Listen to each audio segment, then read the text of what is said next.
Hello, friends. Stephen Manning here from Integrity Ireland. I'll just give it the initial few seconds to get going. And today, as you'll see here in a moment, friends, let's see.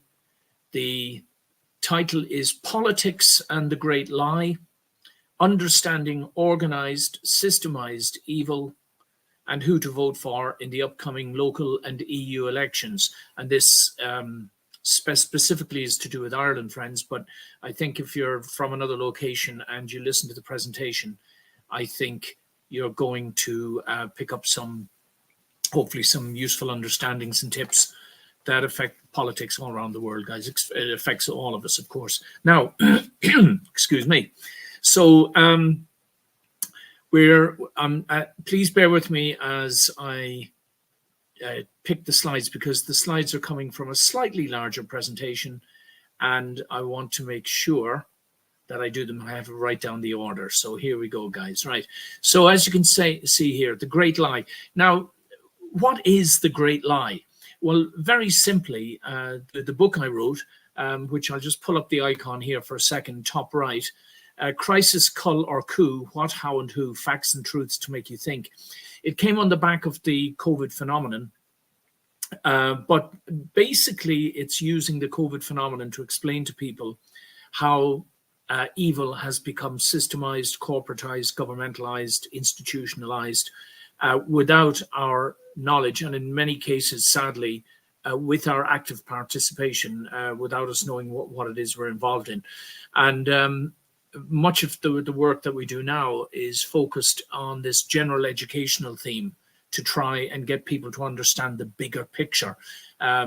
It's obviously important to deal with the issues, the discrete different issues that we're facing on a day-to-day basis, but there are better and worse ways of dealing with them. And the more of a grasp that an individual has of the bigger picture, the more likely they are to come up with solutions that will genuinely address the source of the problem and not just the symptoms of the problems and the abuses that we're all suffering.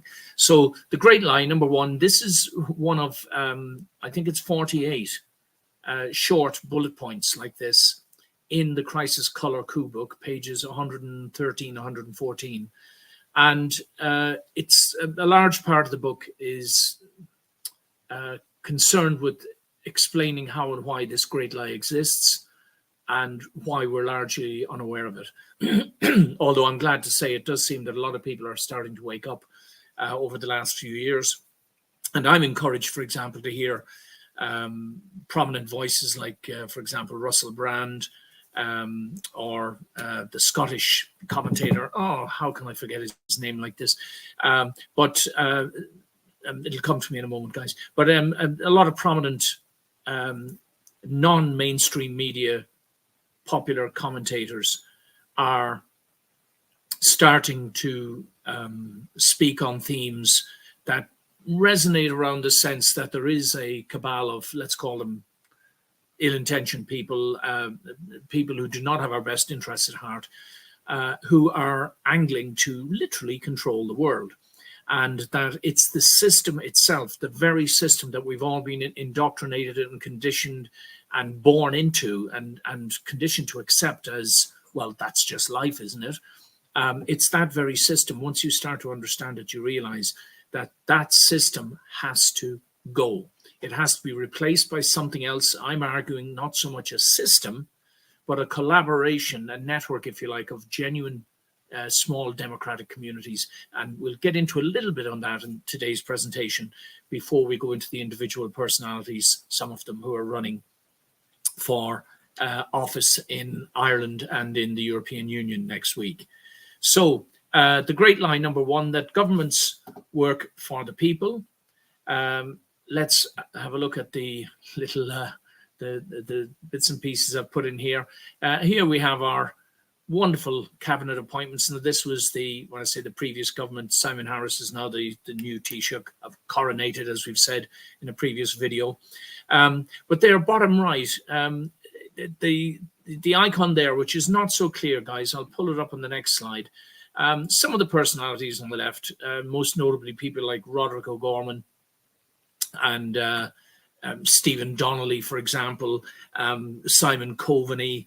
I mean, these people they are literally career liars. They are, there's, you know, if you separate the world into two general groupings, even as I heard Donald Trump say actually in an interview when he was younger the other day, he said that there are two types of people. There are people with a killer instinct, and then there's the sort of the victims. Now, obviously, he was talking in business terms, and the requirement, of course, to have that killer instinct in business to be, quote, successful. But largely, this is what this is all about. So I'm going to pull up that icon there, guys, a little bit larger here. Let's bring it up a little bit bigger for you. Of course, anybody should feel free to freeze and examine these icons. Now, I've borrowed the image on the left off the internet. Gratitude to the people who created these original images.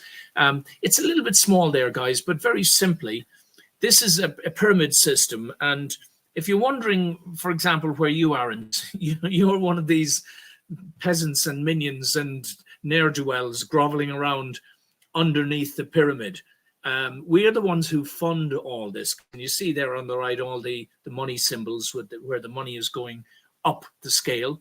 At the very top is the International Bank of Settlements, I think it's called.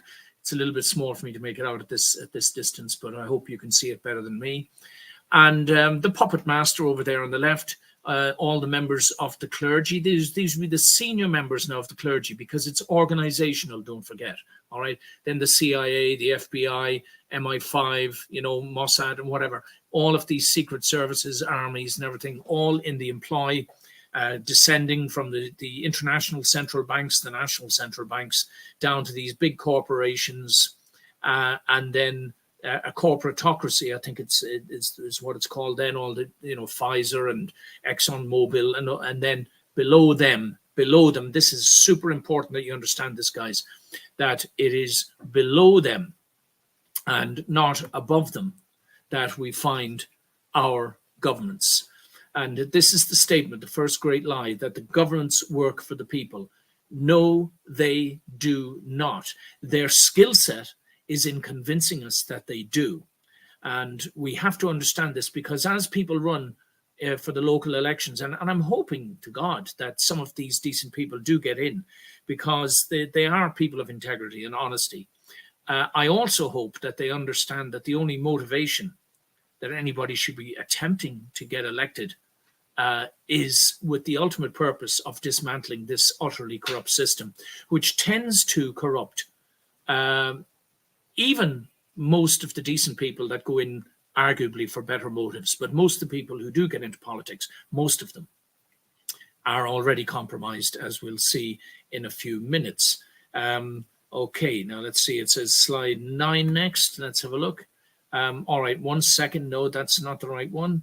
789. I think that, no, excuse me for a second, guys. That was a slight error. So we have to go back to slide 5 here. And we'll pull that up for us just to explain. This is possibly the most important thing to understand. Now, I know I've shown these slides before, guys. This also is in the Crisis Color Coup book. I'll change that icon now to back to Integrity Ireland for the moment. So let's bring this up a little bit larger. We'll spend just a minute or so looking at this, because I just want to establish, especially for those of you who haven't seen this before. Again, we're talking about bigger picture thinking here, okay? Bigger picture thinking. Let's pop myself up in the corner there. Bigger picture thinking, guys, all right? So what I'd like you to grasp, and of course we have to speak in generalizations, but if you understand that there are basically 3 types of people at the bottom there, okay? You have empaths who care about other people. You've got sociopaths, and psychopaths who basically do not care about other people except when they're profiting from that so-called care, if you know what I mean, okay? And then in the middle, you have the apaths, or the apathetic people. Now, take your time to look at this, because, again, I don't want to ramble on too much, but very simply, if you are a good and decent person, your objective should be in life to try and become someone that belongs in that box up on the top left, the actively good people. All right. Unfortunately, most of the people running the world at the moment belong in the grouping over on the far right at the top. Now, of course, there are occasional exceptions to the rule. For example, you'll notice here on the right-hand side, if you go down the list there, predators, exploiters, manipulators, thieves, fraudsters, deceivers, liars, bullies, abusers, and it's in descending order. The more, the better educated they are and the better placed they are within the system, which is something else I should probably say, the better placed they are in the system, the more protection these actively evil people have. But it was interesting to hear Bobby Kennedy, who interestingly is running as an independent in America at the moment. And there was an opinion poll done. Now, of course, America is saddled with the Democratic, Republican, you know, the donkey and the elephant thing. And if you're not in one of those parties, you're just not going to become president. It's just not going to happen. Seems to be the case. But this poll, an opinion poll, basically proved that if people thought that he could actually manage the country, more people would vote for Bobby Kennedy. And you know, one of the first things that caught my attention, now, again, politics is a complicated field. I'm not going to make too many comments about the ins and outs and the different positions of people. But one of the things he said, which I have said as well, and bear in mind, I don't know if those of you who realize I ran twice in the national elections in Ireland, the first time as part of a group, which turned out itself to be compromised, sadly, but as an independent within a grouping of people. But the organizers had already chosen their own golden boy to win it was, I suppose, a competition selection thing. It was called the First Independent Mayo project in 2016. And I was leading the field and arguably could have been selected by the people of Mayo to run as an independent, which would have been a great honor and a privilege. And I think, you know, I certainly wouldn't have gone unnoticed if I'd managed to get into the Dáil. But, you know, it was the first foray for me. I had no money to back myself up. I didn't really know what was going on. And when that first one collapsed, I decided to run in the 2020 election. And on both occasions, guys, a substantial amount. The first time was 25%, and second time was 56% of my vote was surreptitiously removed before the proper counts. And it's been proven. I've done videos about this. I won't go into it all now. But again, it was people within the system in senior positions in the system that had a vested interest in trying to make us look ridiculous and to deny us access to the democratic process. And unfortunately, nobody in the Dáil seemed to be bothered by it. Just didn't care. We wrote to everyone, wrote a book about it and everything and so on and so forth. Anyway, back to the image here, guys. So the main points to notice are that this is a general model that I'm suggesting that helps people understand, oh yeah, I can see myself here or there. Let's say you're the senior, let's say the CEO of a major pharmaceutical company that deliberately deceives people into taking flawed medications, if there ever were such a thing were to happen, you know, then yeah, you absolutely belong in the top box up in the top right-hand side, you know. If you're a politician that is actively deceiving. Oh yeah, I didn't get around to what Bobby Kennedy said. He said that if he were made president, the first thing he would do, and this is super important. I've got to make this point super. I was so pleased to hear someone speak like this, because this is exactly what I would do as well if I were elected to political office. In whatever department I was in, whatever control I had or influence, any public servant or office holder or official who lied to the public would immediately lose their job. On top of that, I'd pursue criminal complaints against them on behalf of the people and everything. But that's what Bobby Kennedy said. God bless you, Bobby. I do hope you do really well, if for no other reason, to raise the level of awareness of people that liars have to be removed from positions of public trust. That's the first. And once they lie, gone. All right. There are people out there who do not lie. And we'll get to that later on in the presentation when we talk about some of the candidates for the upcoming elections. So back to this there. So this is just a model, guys, okay? This sort of gives you this sense that, oh yeah, you got the bad guys on one side, you got the good guys on the other, and you've got all of these apathetic people in the middle, you know, the people who are unconcerned, who don't care and or can't care, or are too damaged, or, you know, or they're incapable really of caring because they're in such menial labor parts of the workforce or whatever, you know, they just, and both the good guys and the bad guys are sort of trying to control that that dynamic and that demographic in the middle. The sad reality, however, the next slide is, this is actually how the world really is. And yeah, let's see, I'll leave myself in the corner there just so you can see, guys. So at the top is the main thing I want you to see at the top there. The control of global institutions, capitalism, communism, banks, nation states, the media, education, health, justice and law, energy, food, science, and the so-called professions are now all controlled by actively evil people. And they're encroaching on the rest of us. They've already captured all the apaths. That these are all the people who just go, shrug their shoulder, sure, what can you do? Well, I didn't know any better. I was just doing as I was told. I was just listening to the authorities. Yeah. Where are we? I keep trying to bring myself back up. We were listening to the authorities. I was just doing as I was told. These are the apathetic people, the people who are unaware. Now, again, not being too judgmental, because all of us have been conditioned to be basically unaware. And it's hard to blame, just like you can't blame an innocent child for the circumstances they're brought up in, you know, and for the things they're learning from the environment. At what point do we stop,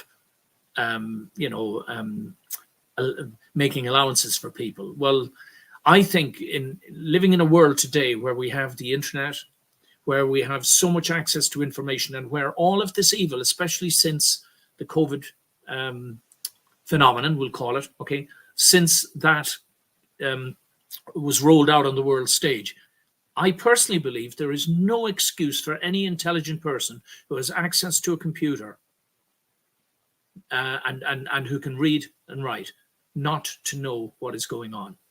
And again, I'm sorry if that sounds a bit judgmental, but if you think you might be in that bracket, in the apaths, or one of the lesser well-educated, well-intentioned people who's been captured by the diabolicals now, as we call them, another phrase that's coming out into common use, I'm glad to say, along with the great lie, then please just, forgive yourself and start learning, even if you've already succumbed to some of the diktats and the so-called directions of the authorities that we now know were intrinsically evil.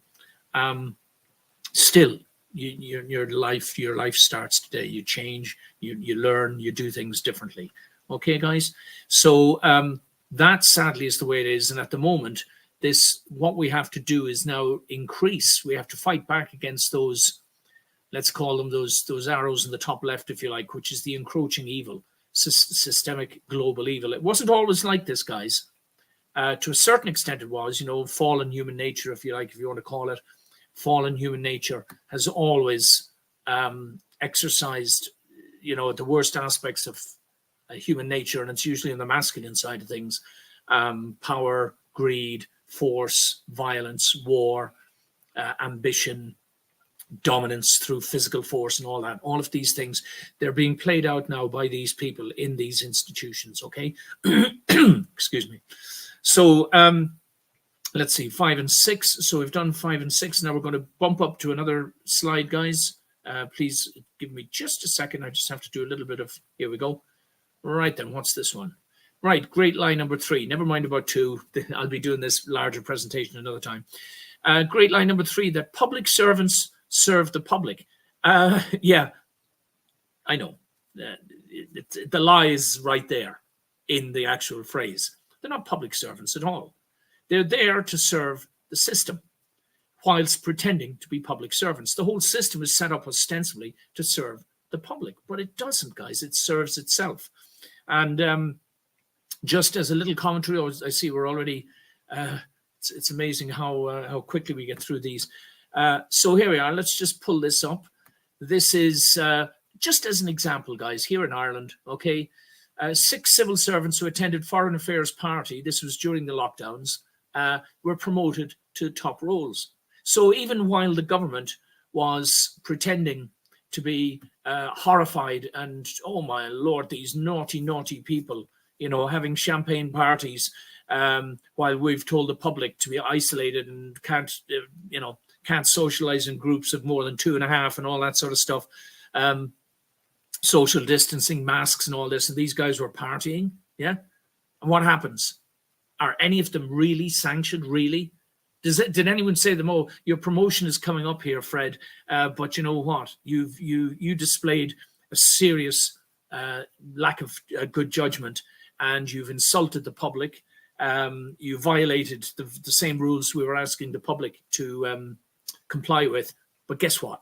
We're going to promote you, and we're going to give you a nice fat pay rise as well. And on that subject of a fat pay rise, I just want you to, again, guys, the civil servants, right? Civil and public servants, guys, are to a large extent what is known as the deep state. These are the faceless bureaucrats. These often faceless bureaucrats, many of whom are getting paid far in excess of what the government leaders are being paid. Now, why would that be the case? We're all led to believe that the Taoiseach, the presidents, the prime ministers, they're all in charge, aren't they? And they're telling everyone what to do in the top-down pyramid. Then you find out, no, not at all. You've got people like this Mr. Robert Watt, for example, who is on a salary of approaching 300,000 and got a pay rise of 81,000 in 1 year. What on earth? I think he's the Department of Justice, isn't he? I think so. I'm not 100% sure. But again, I'm just making a point, guys. Just get this in your head, especially as we go into these elections. Think about what's happening. Think about all of these people who are aspiring to make a change by getting into politics. Ask yourselves, guys, are you going to be able to achieve anything whilst you have people who are unsackable? They're protected by the rules, the regulations. The system has put all these protections in place so that effectively people like Mr. Watt will be telling you what to do, even if you're the Prime Minister, the Taoiseach, or dare I say it, the President. Doesn't matter. These are the people, and many of them stay out of the limelight. You never realize, but they in turn answer to their puppet masters, who are not our government officials. They're the people I showed you earlier at the tops of those pyramids. Okay. Let's see, where are we? Slide 13. 1 second, guys. 15. Number 5, that political parties are not autocratic and self-serving. Well, what's the problem with this? What's wrong with being autocratic? Well, again, for those people who may not understand these concepts, we're all told we live in democracies, aren't we? Yeah. And democracies, in a democracy, we choose a representative who represents the people. But that's not actually what's happening. What happens when you think about it, right? The mainstream political parties in particular, this is what I'm talking about, okay?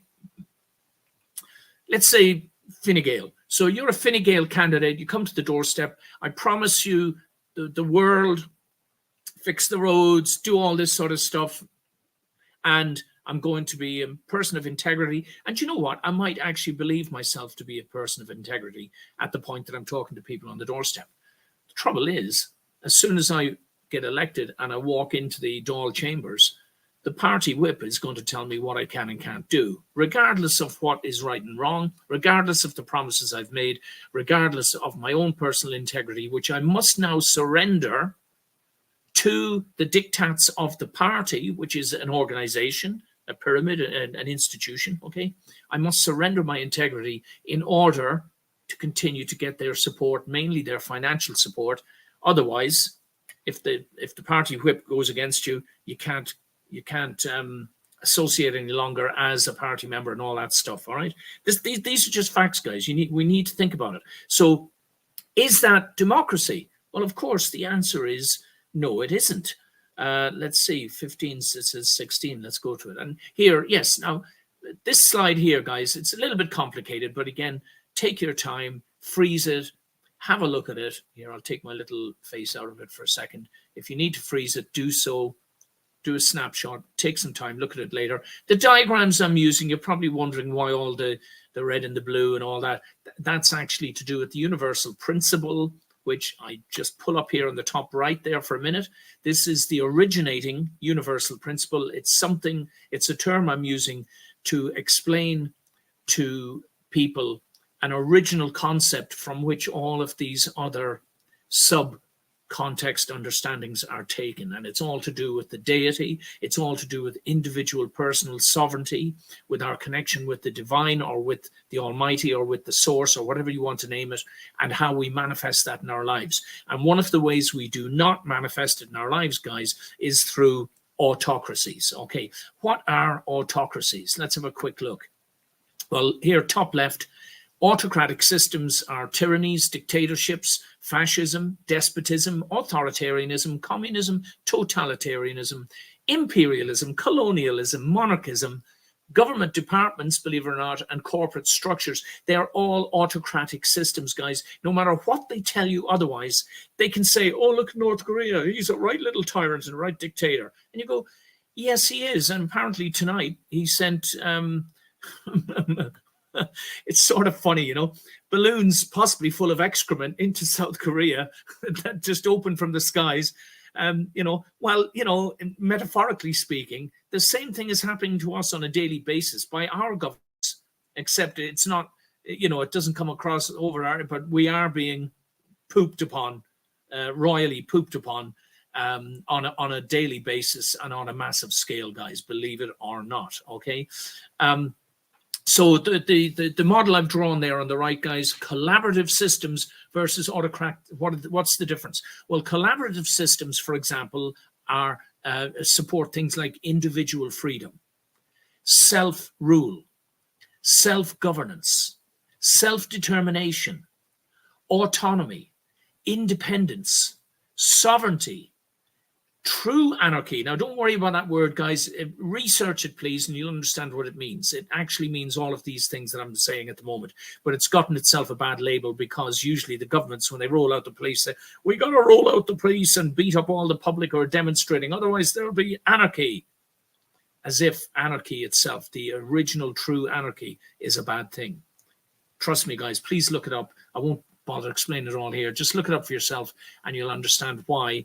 In an original model of the original principle on the top right, in an original world, certainly in a Garden of Eden type world, where we're connected with the divine and we were all basically operating out of a good concept, which you see there in the center, concept, plan, action, good concept, humane values and all that, right? Collaborative ideas, this is how it works, versus evil concepts over on the left, which very often, unfortunately, are directly associated with greed and money and so on and so forth. Okay, so democracy, this is true democracy, as some wit once said, yes, we should try it sometime, you know. Moral consensus, shared human values, teams, clubs, and small local associations, they could all come into that heading of collaborative systems. That's why centralized government is not healthy, guys, and it does not foster the empowerment of the individual or the growth of your conscience and your soul. It's as simple as that, guys. Do you want a soul or don't you? Well, if you don't want a soul, join these hierarchical, authoritarian, autocratic systems and sell your soul to them. That's what they're asking you to do, yeah? If you do want a soul, start thinking outside of the box and start thinking how we could have a network of collaborative systems instead of the centralized government attitude, and instead of these despotic, demonic, diabolical pyramids that draw and attract the very worst amongst us. As I showed you in the earlier slide, the sociopaths and the psychopaths are drawn to these models of operation. And even people who innocently work within them, believe it or not, whether they know it or not, are being trained and conditioned to become sociopaths if they're not a sociopath already. Please think about it, guys. Please, please, please, especially those of you that run for politics, okay? This is 16, right? Well, I'm now going to jump a few more slides. I don't really know what's coming up until I hit it, guys. I chose them earlier. 22. Another great lie, number 8, that we have the rule of law. Now, I've put this in here particularly, guys, to draw attention to, again, the rule of law, you see, is supposed to be incumbent on any nations that want to join, for example, the European Union. Now, I've proven in the book I wrote, Criminality in the Irish Courts, that we don't have the rule of law in Ireland. And here's yet another proof, which I hope is going to shock and surprise a lot of you. Now, the book on the left, In Hot Pursuit of Lawful Justice During 99 Years of Illegal Irish Statutory Courts, was written by Pat Clohessy, a colleague of mine, a decent man who suffered the loss of his mother. She had been basically kidnapped by the state under the Wards of Court Act and administered medications against her will, against Pat's will. He was her power of attorney, but he lost that because the state came in and took over. And here on the right, guys, and I'll bring up the Integrity Ireland. Actually, there's the book on the top right. Just pop it in there, see if it'll pop up for me. No, it doesn't seem to want to. Let's see. Yeah, there it is. Criminality in the Irish Courts and the Absence of the Rule of Law. I'll pop that out again. So, excuse me. This seal you see here is the Executive Council seal. I'll keep this relatively simple because if you go into Pat's webpage or go and look at the book on Amazon where you can purchase it, excuse me, it's a substantial book. It has all of the official documents in it. Very simply, Pat and his colleague Andrew McHolst, between them, in doing research while they were trying to help litigants in the courts, lay litigants who are the subject of all manner of outrageous abuses of a power and authority and the law in our Irish courts. And they were searching for documents, and they discovered that the Irish courts have never been properly established. Now, I won't go into it all, guys, because it's in the book and it's in all the paperwork. Not only were they never properly established, but this is one of the proofs that they were never properly established, because they affixed the seal, which is by their rules necessary for any order to issue out of the Dáil. It has to have this seal on it. They affixed this seal to these to orders, alleged orders, years after they had been issued, because Andrew and Pat were able to find out that the seal was only made in, I think it was 1926, and they've got the documents to prove it. However, it appears on documents that were supposedly, so the government was forging documents in order to legitimize things after the fact.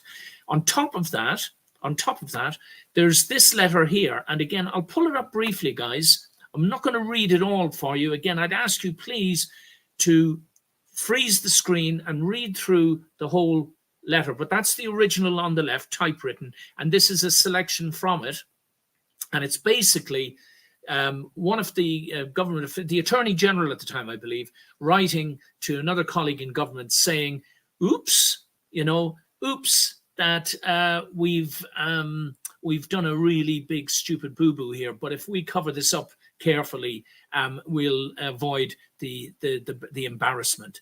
And it's unlikely that anybody's ever going to do what Pat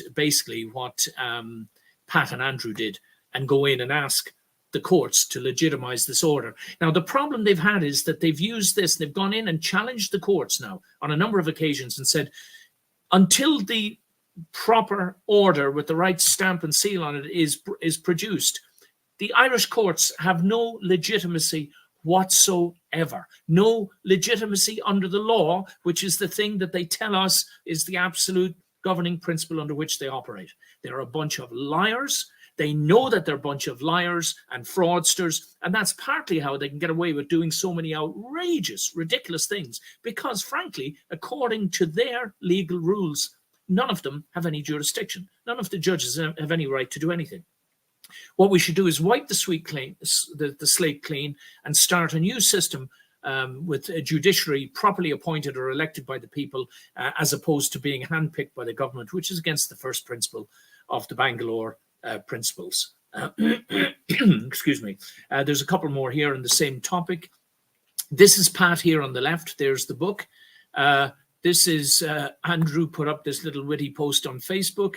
I wonder if they ever fixed their fraudulent statutory court system, and that's in 100 years from now. Yeah, because it's been going on already for 100 years, guys. You've got to, 23, 24, 300 years from now, sorry. So that's Pat on the top left, brave man of integrity, and he's done this work. not for himself, but for you. Although, like myself and others of similar ilk who have been fighting this battle with the establishment for so long, we're driven by an impulse to inform the public about the way that we're all being horrifically and ridiculously taken advantage of.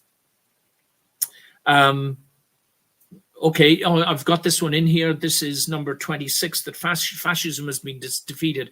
I just want to make a point here, guys. We all think that democracy replaced fascism, but that's not to understand actually what fascism is. To give a dictionary quote, okay, dictionary quote here, let's pull it up. Fascism is a political philosophy, a movement or a regime such as that of the fascisti, which is the Italian, it's the sticks, the fascisti, that's the sticks wrapped with the arrows, or sticks wrapped with, showing that it's unbreakable in unity and all that. You know, anyway, it's the symbol of the Roman Empire and all that. It exalts nation and often race above the individual, and that stands for a centralized autocratic government headed by a dictatorial leader, severe economic and local and social regimentation, and forcible suppression of opposition. While I would, and secondly, a tendency towards or actual exercise of strong autocratic or dictatorial control. Well, guys, you know, and again, I don't think it's an unrealistic comparison to say that that's exactly what the globalists intend to bring about. It's that they are going to be dictators in charge, and the individual's rights and privileges and fundamental, you know, human rights and everything, they're all going to go out the window. As a matter of fact, if you're inconvenient to them, you know, you'll be disposed of in one way or the other. It's statism is a good substitute for fascism, in a word, for those who are not political students like myself. Yeah, I got 28 as well. And an example, for example, just happening now, a current example. This is what's going on in Georgia. Now, if you know, in Georgia, the government proposed a bill to bring in a law that if you had any sort of association with foreign influence, you had to declare it and whatever, right? Whatever. Okay. Now, the people have absolutely made it clear that they don't want this law, right? I mean, they've been rioting and canvassing and things. Then the president, God bless her, the president of Georgia, unlike our Michael D. Higgins, had the balls, and no offense, Mrs. Whatever your name is, you know, but she had the metaphorical balls. She had the courage to veto the bill. So she deployed her statutory power as the president of Georgia to veto this bill, even though the government tried to pass it. She said, no, I'm vetoing it. And she has the power of veto. She has that power. So what's happened? The government's just ignored her. They've ignored the people, they've ignored the president, and they've gone ahead and implemented a law that the people are, it looks like 90% against it, maybe. I mean, huge percentage of the Georgian population. That should tell us something. Yeah, that's over in Georgia. But they're doing the same thing here. They're just doing it a bit more surreptitiously.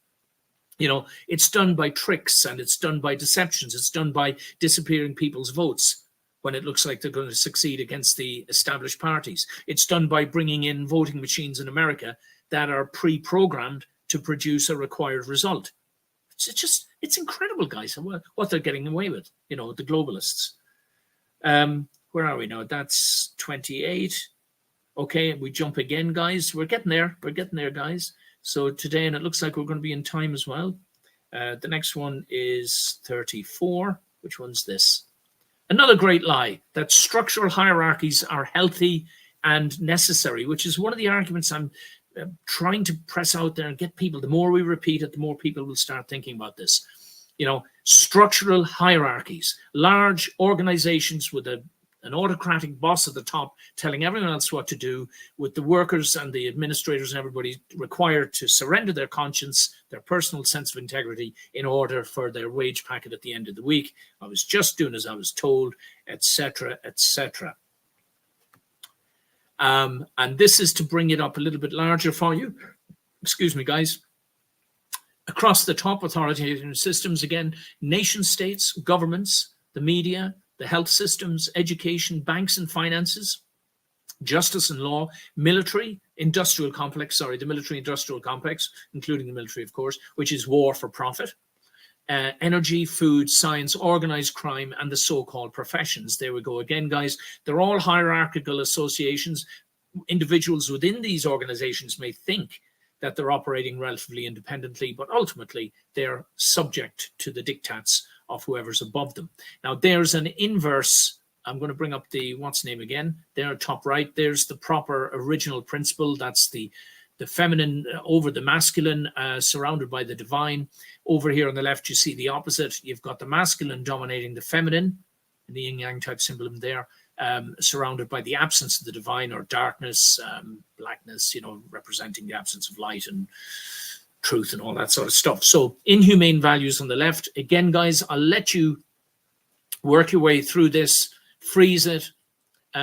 But amoral urges and drives are the concept. They're inhumane values, and they will produce an evil outcome. It's as simple as that. And the way you do it is through these hierarchies, through these diabolical structures. They have to be structured this way. And that's not democratic, as I showed you in the slide earlier, guys. These are not collaborative associations. They are dictatorial, autocratic systems that can only produce evil outcomes because... And you'd say, oh, what about the churches and what about the charities?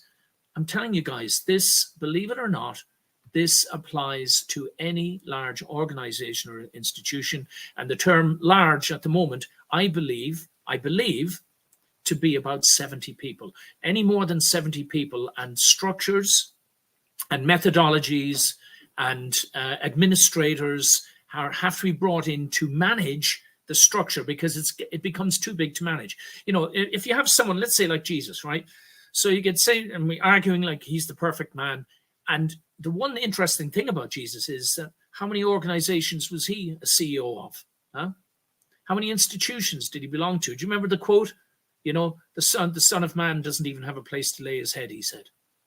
Yeah. How many of these organizations and institutions was he a party of? A party to? Did he belong to, or he was the head of? None of them.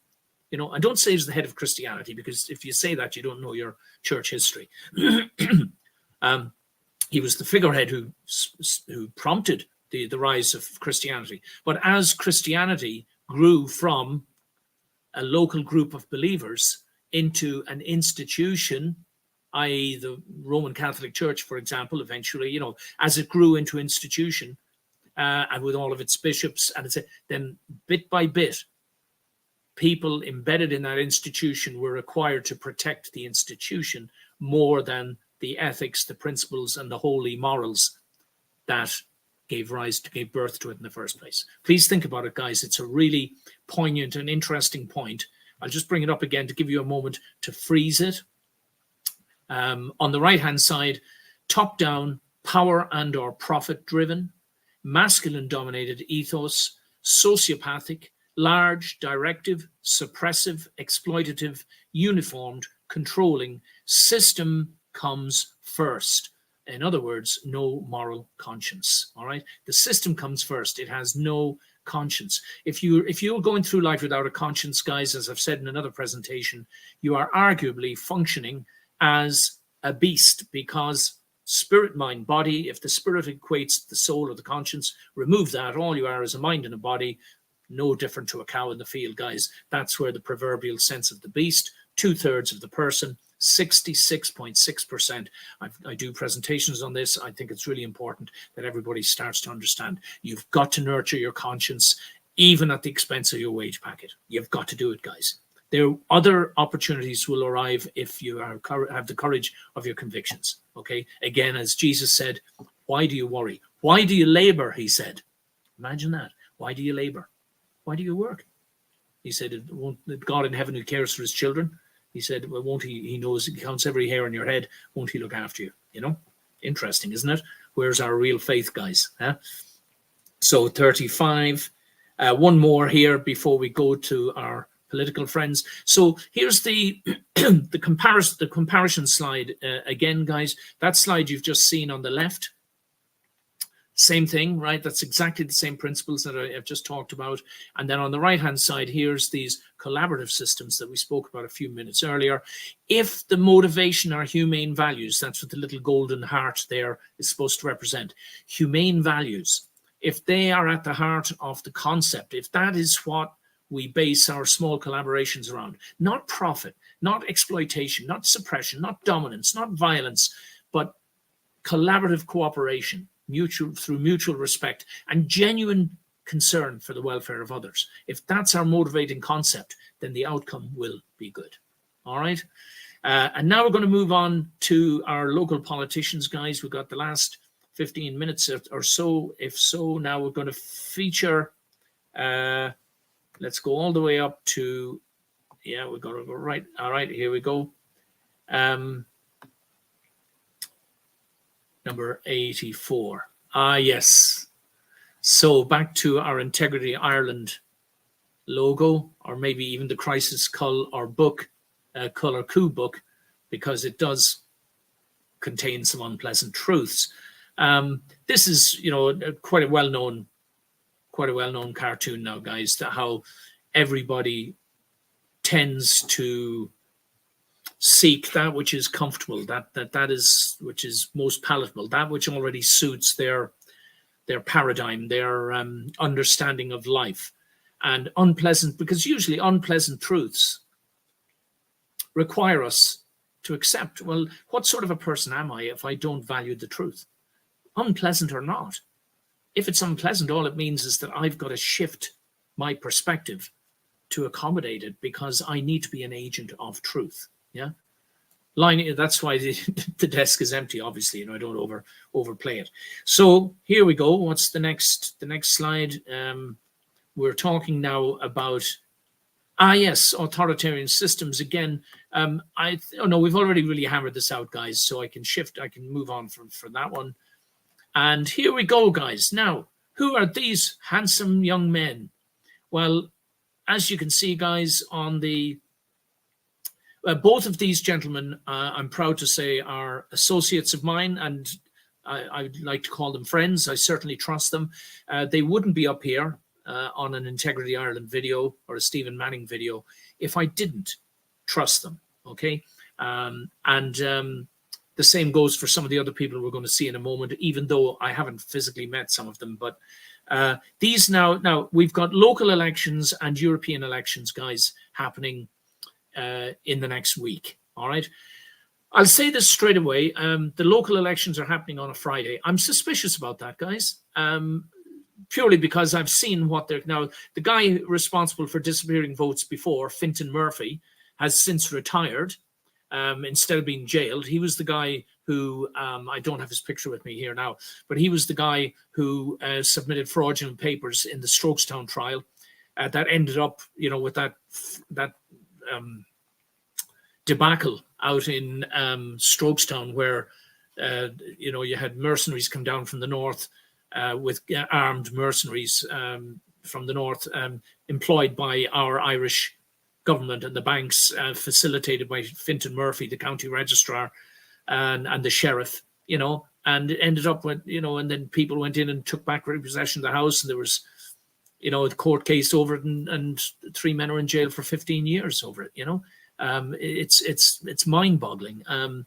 But part of the reason they're in jail is because this Fintan Murphy guy, who disappeared votes when I ran for election last time, actively went in and forged documents out of in his role as the registrar of the circuit court. He forged documents, and it was never dealt with by the court. I mean, it's shocking, it's appalling. But this is the system we have to change, guys. And we can't just sort of shift the system over and just put a load of new people in, because part of the problem, it's not just the people, it's not just the system itself, it's the way that the system corrupts the people that participate in it.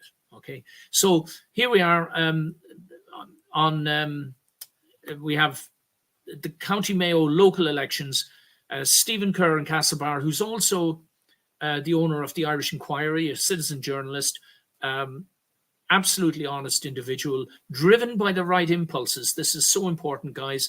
The people who are going to feature here, driven by the right impulses, which is that they are shocked and appalled at the corruption, at all of the lies, at the deception, and at the way that the Irish people are being hoodwinked and deceived on a daily basis. And they're driven by a need and an urge to try to do something. And unfortunately, in our current system, there's not much you can do except try to run for office and try and get into a position of some influence and start making a difference. I personally hope that my friends and colleagues who are running are doing so with the overarching understanding that their reason for trying to get the attention of the public and some political power is to effect change, which is exactly what they're declaring. Joe there on the right, a lot of people know Joe. He's going around Ballina now. He's canvassing. Good luck to you, Joe. I sincerely hope you do really well. You've suffered enough, Joe. Joe has been imprisoned. He's been persecuted. He's had businesses shut down. He's been physically attacked and assaulted. He's had guards crawling around in the grass outside his bedroom at night, out in the rural areas in the backwaters of Ballina. He's been treated absolutely terribly. But throughout it all, isn't it great to say that he's maintained his own integrity and has never backed down? They see the courage is integrity and courage go hand in hand, guys. You can't have one without the other, because living in a world where the diabolicals prevail and where lies and deceptions and dishonesty gets rewarded, if you have integrity, you're going to run into trouble. That's when the courage kicks in, because you have to then decide, I'm going to hold my ground, even if they come after me, even if they throw me in jail. Okay.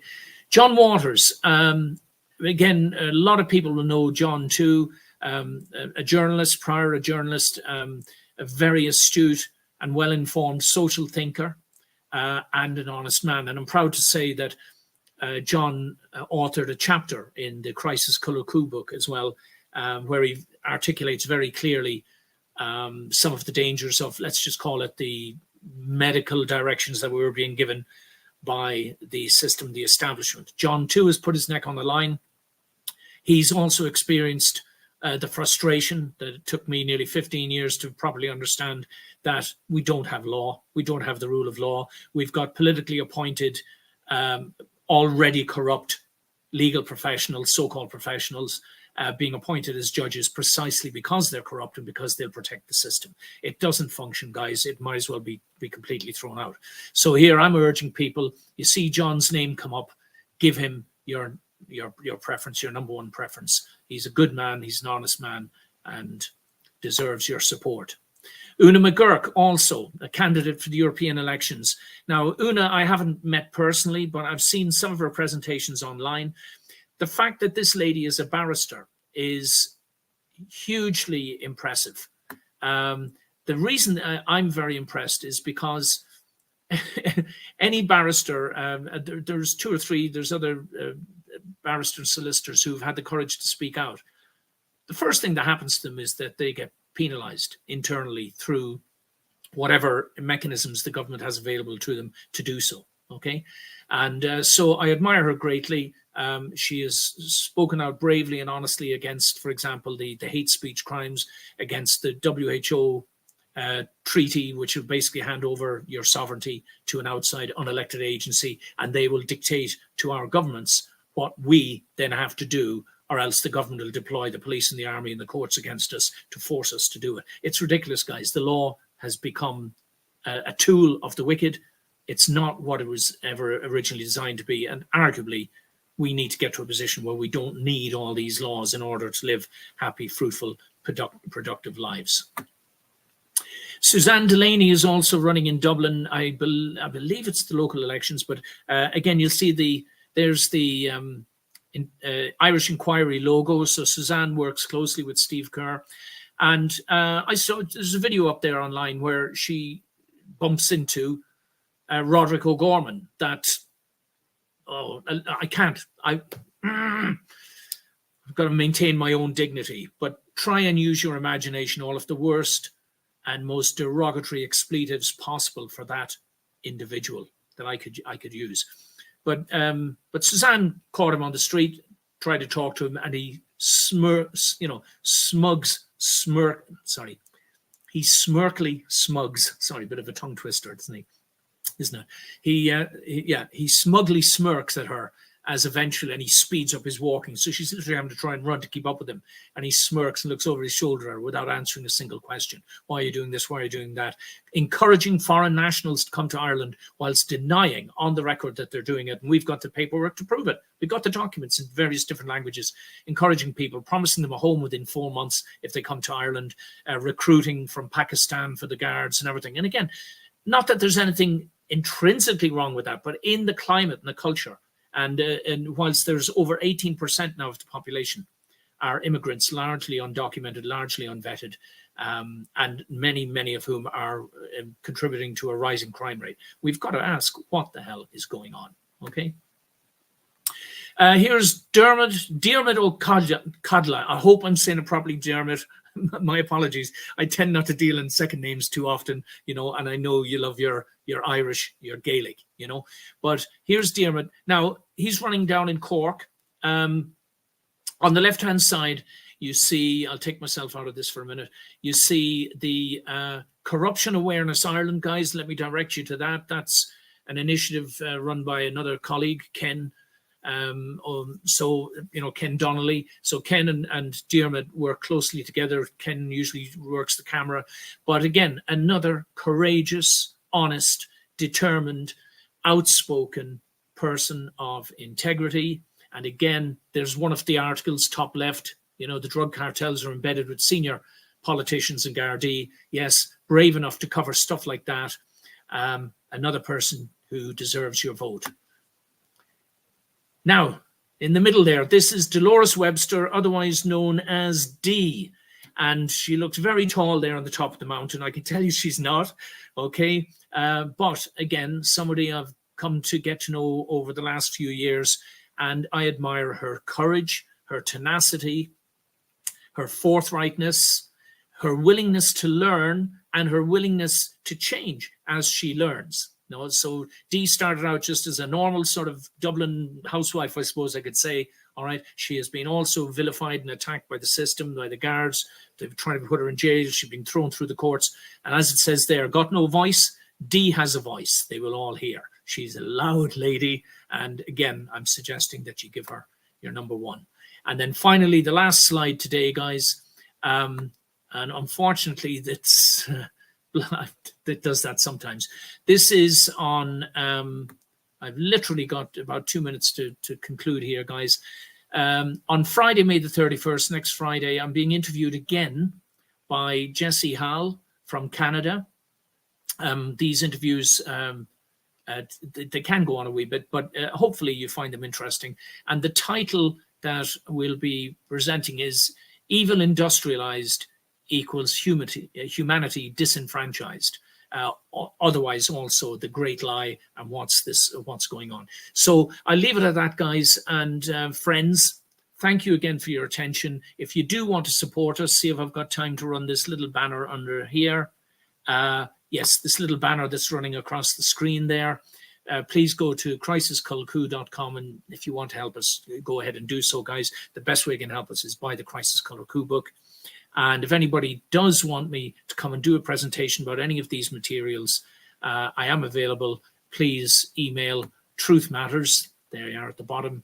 And with that, guys, I say thank you for your time and attention. God bless everyone, and let's support these worthy candidates. Goodbye for now. I'll give my thumbs up. Okay, or this one. Goodbye for now. God bless.